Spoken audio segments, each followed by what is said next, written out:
Hello, dear friends. The use of paradoxes, metaphors, parables, and symbolism has been common in the history of humankind, but it is not easy to decipher everything, although we are going to try. They never said this would be easy. It was never said this would be easy, only that it would be worth it. Opinion piece. Future is orange. It is an optimistic color. Symbolizes balance. Color of transformation. Everything is coming to light. Change cannot be stopped. We are on a knife's edge. It is difficult to predict the final outcome. We live in paradoxes and contradictions. The orange economy empowers culture. Let's start. In quotes, the future is orange if you know what you know. According to Kennedy's vision, I don't know what I know, or at least I don't know exactly what it refers to, but I've tried to investigate the meaning of this very orange symbolism. Yellow is the color of being, violet of transformation, and blue of protection.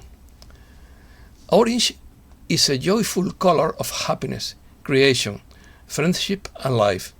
This color releases negative emotions, makes you feel less insecure, less pitiful, more understanding of others' shortcomings, and makes you want to forgive everything. Orange also represents danger. It is used as a safety equipment and to indicate areas where we should be careful. It is also the color of the prisoner's jumpsuit. Orange is also a symbol of autumn, the bright color of fall foliage and ripe pumpkins. The various shades of orange have been linked to personality traits, attitudes, motivations, and emotions. It mainly represents joy, enthusiasm, and fun. It has also been related to the exotic, which does not appeal to everyone. To achieve orange is to unite the reflective capacity with the operative capacity. In Greece, orange was the color dedicated to Dionysius. It is the higher consciousness that simulates the awakening of life, the Dionysian enthusiasm. Orange is a cheerful color that symbolizes the balance between libido and spirituality. Its hue encompasses the colors yellow and red, establishing a point of balance between the two. Thus, it reflects the harmony between the passion of red and the divinity of yellow. It is the color of the saffron robes of Buddhist monks, representing the renunciation of worldly pleasures. The hue is very important in Asian spiritual traditions. Many monks and saints wear orange robes. In Confucianism, orange is the color of transformation. Orange is not limited to being between the perfection and happiness, but has a fundamental meaning of its own. It is the color of transformation. In China, yellow is the color of perfection, the color of all noble qualities. Red is the color of happiness and power. Orange is not limited to being between perfection and happiness, but has a fundamental meaning of its own. It is the color of transformation. In China and India, the name of the color orange is not that of the fruit but of saffron, the orange dye produced by the queen of plants. The idea of transformation is one of the fundamental principles of Confucianism. In it, earthly power and spiritual power are united. It has been proven that this color stimulates the appetite, releases negative emotions, makes one feel less insecure, less embarrassed, and more sympathetic to the faults of others. Orange stimulates the mind, renews the illusion in life, and is the perfect antidepressant and also brings the desire to forgive everything. Because of the two colors it harmonizes, orange is also the color of fun, sociability, and joy. Remember that yellow symbolizes happiness and red symbolizes passion or emotion. Orange is considered as the union of the energy of red and the intuition of yellow. In India, orange was once the color of criminals. The beggars adopted clothes of this color to show their condition of people to the margin of the society, and at the moment also the sannyasis or renouncers use it. Technical definition.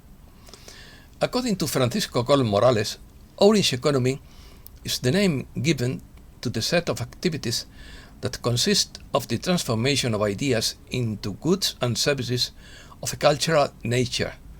In this sense, within the orange economy, the value is determined by its intellectual property content.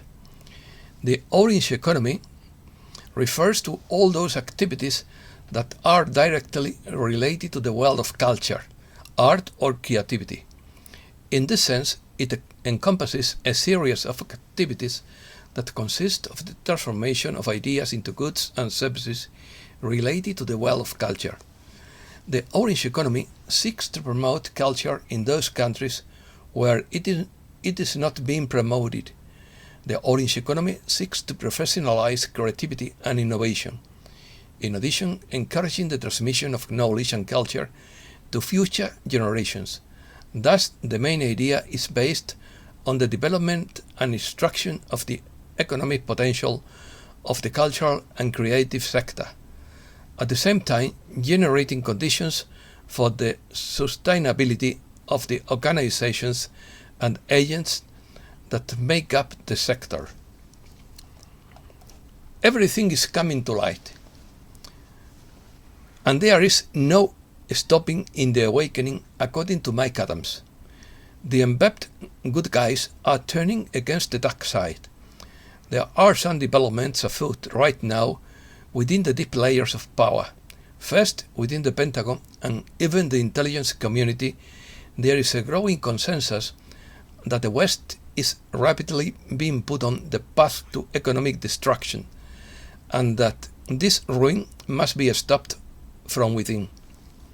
Therefore, the number of people within the three-letter agencies who are now changing hats from black to white hat is rapidly expanding. They want to prevent the complete destruction of the economic system. We are on a knife's edge, and the future is in jeopardy. The final outcome is impossible to predict from the outside. There is a chance that the good guys will make it, and the bad guys will end up indicted or imprisoned. Expect big fireworks long before the 4th of July. Poet Doc Reflection. Selfless service doesn't mean you don't have a self. People get many of the fundamental and enduring truths wrong. It is what keeps them from apprehending them. Stop getting in your own way. One part of you gets out of the way of the other. The humankind walks the dog. The dog doesn't walk the man. Put another way, it is the human being who must walk the dog. He mustn't allow the dog to walk him. Why? Because it is sure to get him into trouble. Unless personal love can awaken into impersonal love, it is only transitory, according to Poet Dog. Personal love is doomed sooner or later. Unless that personal love can awaken an impersonal love for a lifetime, it would be only a transitory thing. Ideas travel like ships through the waters, and in every way it is like a real ocean. It has moments of calm and moments of storm. There are zones in the mind, as in certain areas of our world, where pirate ships sail in search of booty. You are that booty. Economy. First, The end of globalization is declared after the golden star of death hits the king dollar according to such a fall. Second, just let the cat out of the bag, because you can't stop the economic awakening. Third, falling gold prices as the dollar strengthens. I repeat the phrase. Falling gold prices as the dollar strengthens. Fourth, oil falls 7% on concerns about weaker Chinese demand. Fifth, Bitcoin's rally erases its earlier route.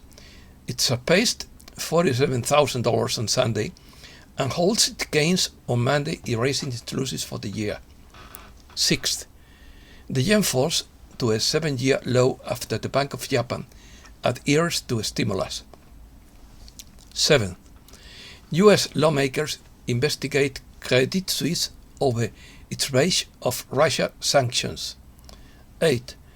China is the top strategic competitor and biggest challenge to the US according to the Pentagon. 9. Every financial collapse is in humankind's history destroyed those who believed government propaganda. Russia. First, Russian markets reopen and promptly fall. Russian financial markets resumed full trading on Monday for the first time since the war, and in short time fell sharply. Second, G7 rejects Putin's demand for payment in rubles for Russian gas. Third, Putin must go, a phrase by Biden that caught the White House by surprise and which they have had to qualify. Fourth, the Kremlin says it is not up to the US president to decide who will be the president of Russia. 5. Russia plans to ban entry to citizens of countries that commit unfriendly actions. 6. Independent newspaper edited by Nobel laureate closes in Russia. Russia's leading independent newspaper suspended operations Monday after mounting pressure from Russian authorities, a move that came less than 6 months after its editor was awarded by Nobel Peace Prize for his newspaper's journalism under difficult circumstances. 7th, according to General Flynn, Putin is derailing the New World Order. Rumors of war. First, Ukraine sets ceasefire target for new talks on Russia, but progress seems distant. Second, Zelensky demands face-to-face meeting with Putin. Ukrainian President Volodymyr Zelensky said Monday that Russian President Vladimir Putin needs to meet him face-to-face to reach a deal to end the war. In statements published by Russian media, Zelensky appeared to suggest that Putin needs to come and meet him somewhere outside Russia. Third, Russians and Ukrainians travel to Istanbul as Kiev fears a new Russian offensive. Fourth, Russia gains most of the ground in southern Mariupol, according to British intelligence. Europe. First, Europe estimates it will be dependent on Russian fossil fuels until 2027. Second, European Union proposes end to citizenship patches program. The European Commission recommended that European countries end the program that allows wealthy individuals to buy European citizenship, and urged them to evaluate the possibility of stripping Russian oligarchs who support the war of their citizenship. Third, the 5 happiest countries in the world would be Finland, Denmark, Iceland, Switzerland, and the Netherlands, according to the United Nations Department of Sustainable Development. Fourth, shortage of staff in the field in the UK for the 2nd year in a row. 5. Australia is becoming a cashless society that eschews all physical currency. 6. French police arrest Flemish grand jury lawyer. Virginie de Araujo Rechia, a French lawyer, was reportedly arrested at her home and taken into custody. She was arrested at her home in the early morning of March 22nd in front of her children. The arrest comes 3 weeks before the French presidential elections. Long live European democracy. 7th. According to sources close to the case, the French lawyer was working on a complaint against political parties and the actions of some of their members. She has just made public her report entitled Dictatorship 2020, accusing the government of undermining the fundamental interest of the nation and crimes against humankind. This document was intended to form the basis for criminal proceedings against members of the government. Spain. First, Spain prepares aid for the increase in the price of energy. Second, the Spanish government subsidizes fuels and limits the increase in rents to 2%. Third, Spanish transport workers strike fades as they enter the third week of protests. Fourth, agreement between the Spanish government and the transporters. Some products such as sunflower oil, flour and milk are already in short supply on supermarket shelves, while some companies have had to suspend production. Fifth, NATO praises Spain for its contribution to the defense against the war in Ukraine, highlighting its role in the Baltic Sea region, where it is part of the Latvian battle group at the Adathi base.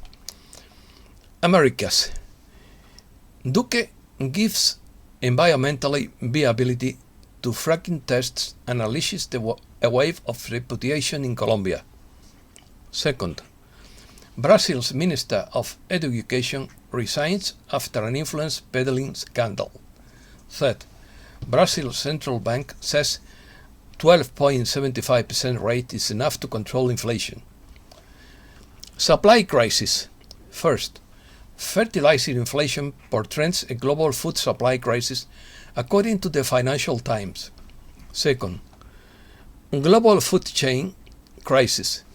In 2015, the World Wildlife Fund and the Center for American Progress created an Event 201 style stimulation or step-by-step operation for a global food chain crisis called Food Chain Reaction in quotes.